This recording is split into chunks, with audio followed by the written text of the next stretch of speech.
ગુણવત્તા જાળવી રાખવા માટે કયા વસ્તુથી ટેસ્ટ કરવામાં આવે છે? એના માટે જનરલી લેબ ટેસ્ટિંગ થાય છે.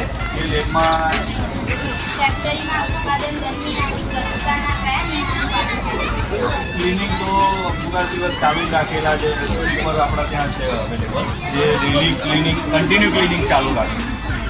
ચોકલેટ બગડી ન જાય તે માટે તેને કેટલા તાપમાન પર સ્ટોર કરવામાં આવે છે? એને નોર્મલી રૂમ ટેમ્પરેચર પર સ્ટોર કરવામાં આવે છે 25-30 ડિગ્રી સુધીમાં. એનાથી અપ જાય તો બી વસ્તુ બગડતી નથી, કારણ કે આપણે મેઇન શુગરનું જ કામ છે, એટલે એ વસ્તુ બગડે એવી નથી.